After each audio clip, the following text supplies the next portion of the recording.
Yes, good morning all of you. GGIC Singhpur, Hussainabad, Lucknow, Sarosa Bharosa, morning sir. Baikunthpur, Ram Janki. Good morning all of you. आइए किधर काम करते हैं।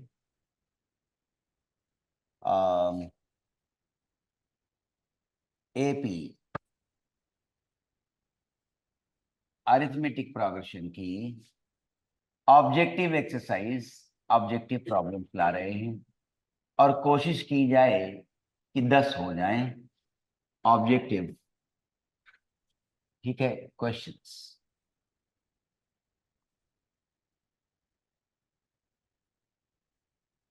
पहला ला रहे हैं, याद दिलाने पहले। सम टू एन टर्म्स क्या था वहां तक।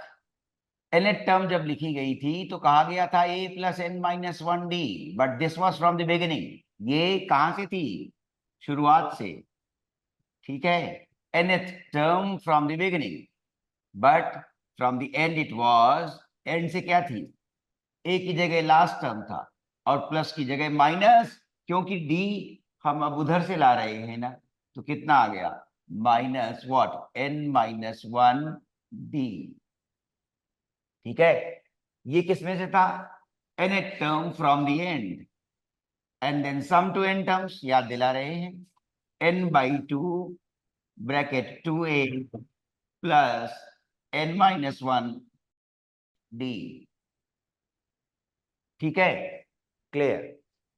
और इसी का रूपांतरण था n/2, और अगर फर्स्ट टर्म और लास्ट टर्म दिया है, nth टर्म को ही नाम दिया गया लास्ट टर्म। ये भी चलता है। ठीक है, आइए पहला क्वेश्चन शुरू करते हैं। ऑब्जेक्टिव एक्सरसाइज लाए हैं, ऑब्जेक्टिव वाली बुक है RD शर्मा सर की। और देखिए आ रहे हैं वापस। आइए, क्वाड्रेटिक देन एपी,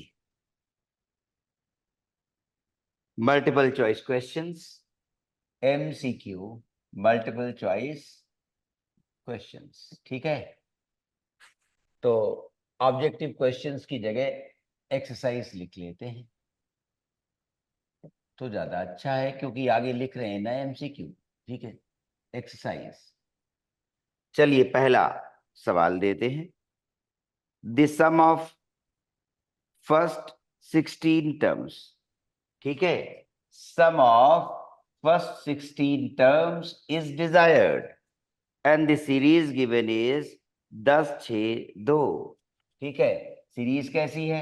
10 6 और 2। चलिए, एक एक मिनट, दो दो मिनट। ठीक है, और चूंकि 20 क्वेश्चंस हैं तो 20 गुणा 2 40 मिनट, इसको घटाना होता है। ठीक है, इसी में लग जाता है 70 75 मिनट। अगर 75 मिनट्स लगा देंगे तो गलत हो गया, रॉन्ग, सब गड़बड़ हो गई। 40 मिनट में करने आनी चाहिए। ठीक है, 40 मिनट में करने आनी चाहिए, ये ध्यान देना है। 20 गुणा 2 40 मिनट में, ये धीरे धीरे, तो 2 मिनट। तो इसीलिए कहा 10 सवाल। 10 6 2। ए बोलो क्या हुआ? 10 हुआ। और डी क्या हुआ? 10 6 2। घटती हुई एपी है, घटती हुई डिक्रीजिंग एपी। तो डी साफ दिख रहा है नेगेटिव।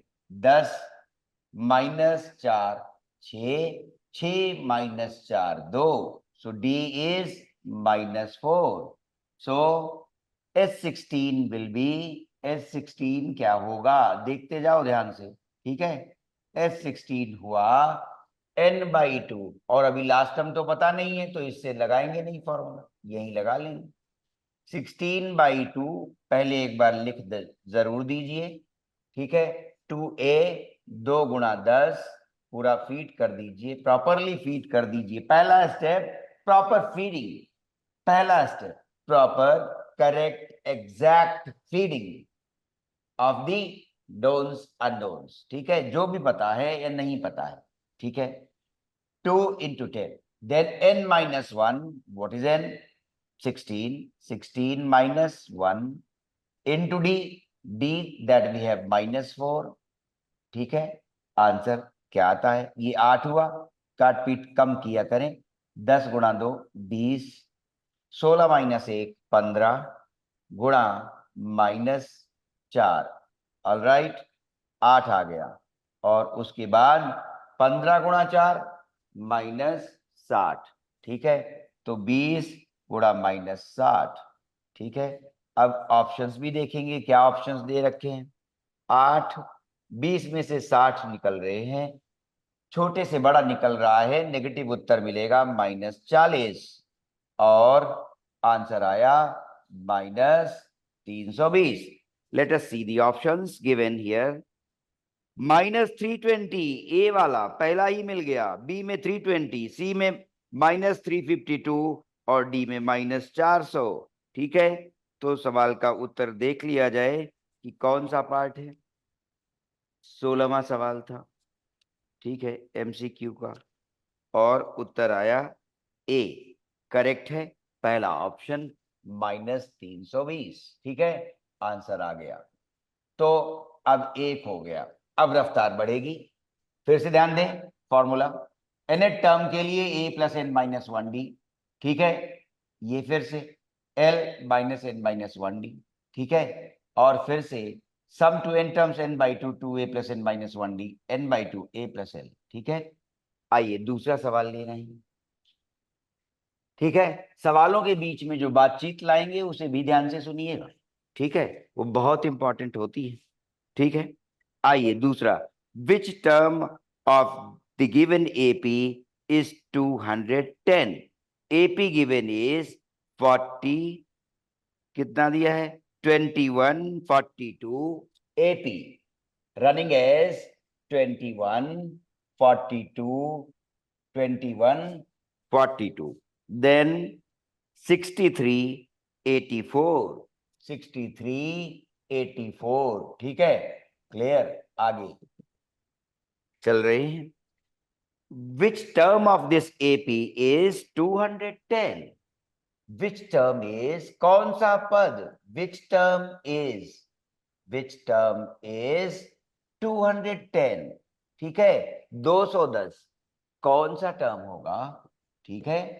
अब प्रारंभ से देख रहे हैं, अंत का पता नहीं है, ठीक है। तो प्रारंभ से देख रहे हैं तो फिर से फॉर्मूला लिखा, Tn is equal to a plus n minus 1d, ठीक है। क्लियर, अच्छा। तो अब 210 है, माना कि 210 कोई nth टर्म है, तो वो 210 लिखा। a 21 है, और फिर n पता नहीं है, ज्ञात करना है, क्योंकि पूछ रहे हैं कौन सा पद 210 है। अब d साफ दिख रहा है, इंक्रीजिंग एपी है, 21 के बाद 42 और 42 के बाद 63, ठीक है। d साफ नजर आया, इसको a लिख दीजिए और यहां से तुरंत d का मान लिख दीजिए 21, तो 21 लिख दिया, ठीक है। अब आ गया 210 और 21 भी आया, और प्लस 21 n आया -21, 21 और -21 चले गए, और उसके बाद 210 बराबर 21n, ठीक है। और इसके बाद 21 गुणा 10 210, तो 10वां पद इस एपी का 210 होगा। उत्तर लिखे हैं, क्या क्या उत्तर लिखे हैं देखे जाएं भाई, ठीक है।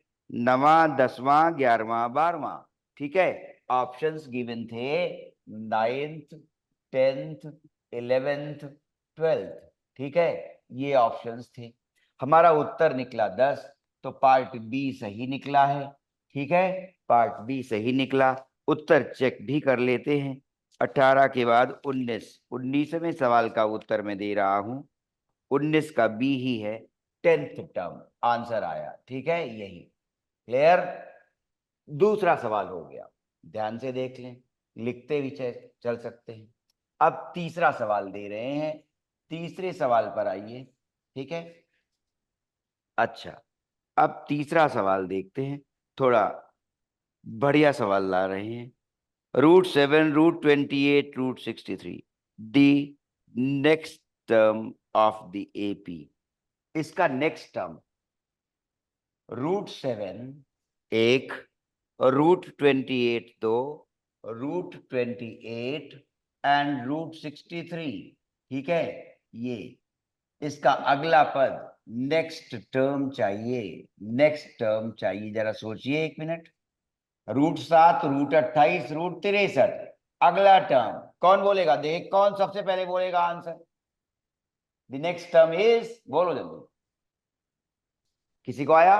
राम जानकी विद्यालय, ठीक है। बैकुंठपुर, GGIC, सरोसा भरोसा, हुसैनाबाद लखनऊ, कौन उत्तर बोलेगा? तीसरा सवाल है √7, √28, √63, AP इज रनिंग, ठीक है। और फिर उसके बाद नेक्स्ट टर्म चाहिए, तो माने अब आगे चौथा टर्म चाहिए। चलो सवाल नंबर 5वां, MCQ exercise from RD Sharma book, ठीक है।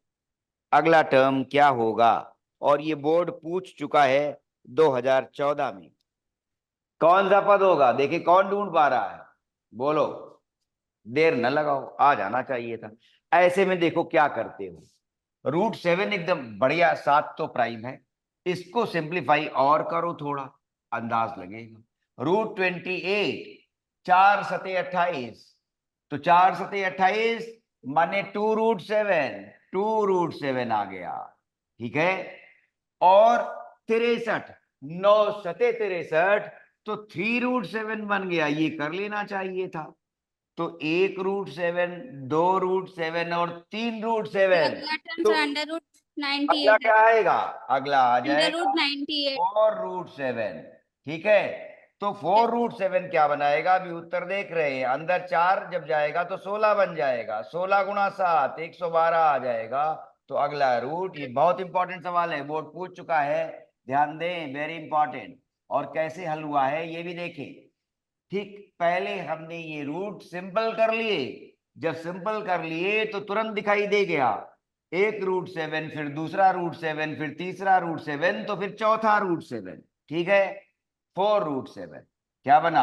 16, ठीक है। ये 9 था, अंदर जाएगा, ये 4 था, अंदर जाएगा, तो √112, तो डी वाला आंसर आ गया, ठीक है। क्लियर? अब चौथा सवाल दे रहे हैं, स्पीड बढ़ानी है, बुद्धि को तेज करना है।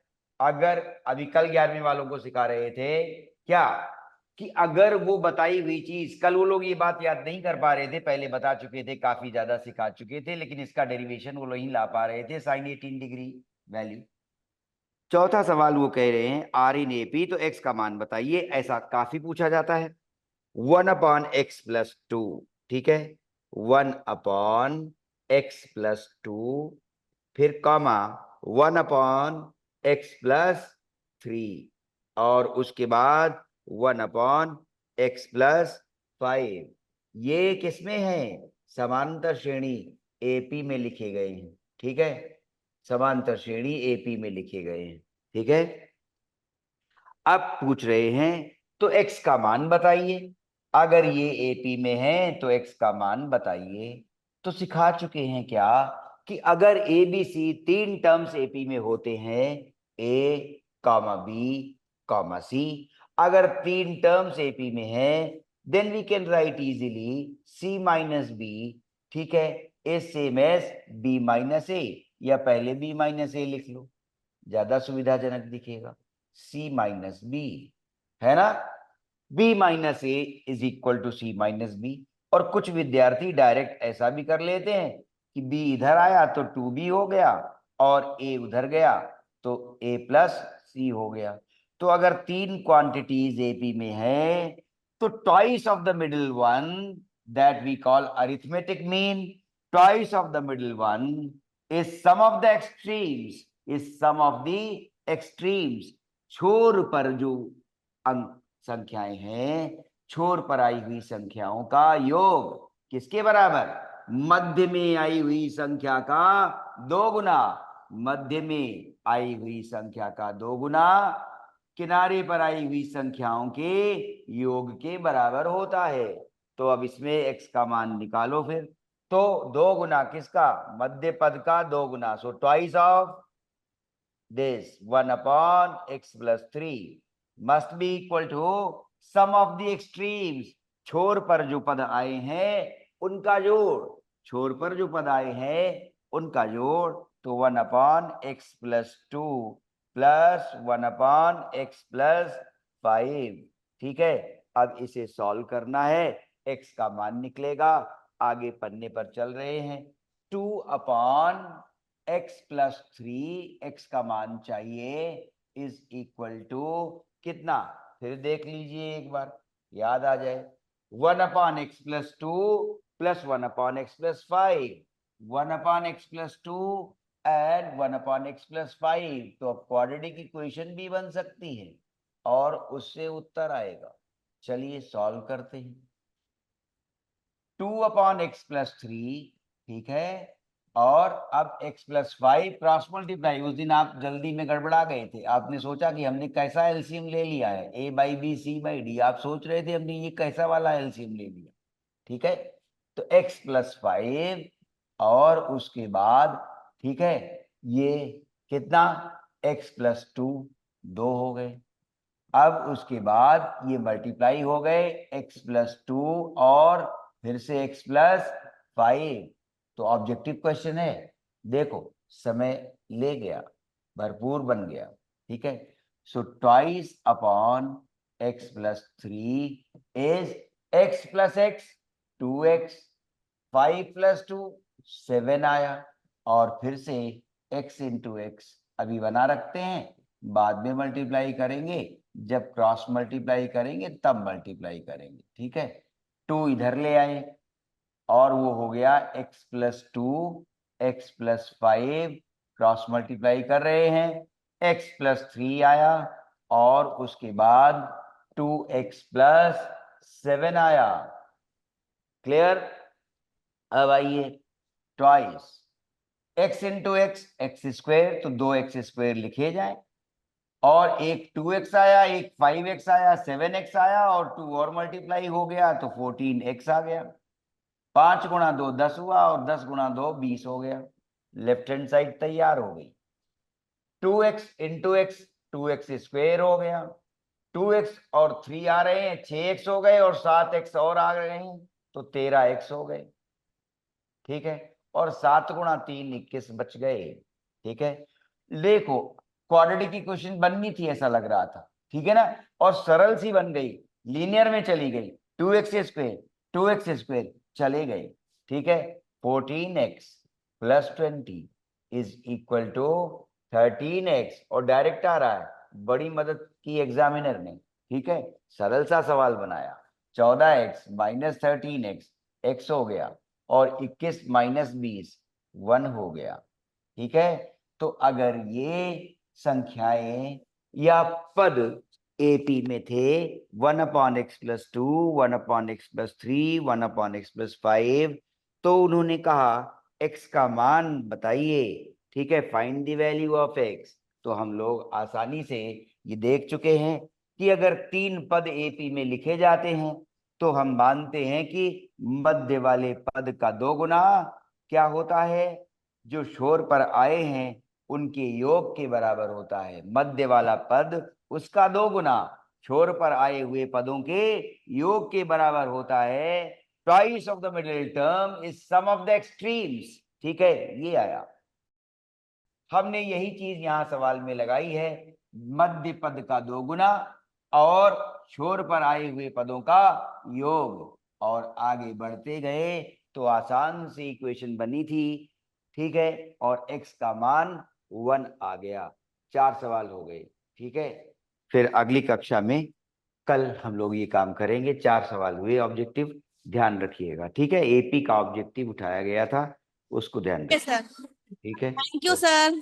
हरे कृष्णा, ऑल ग्लोरीज।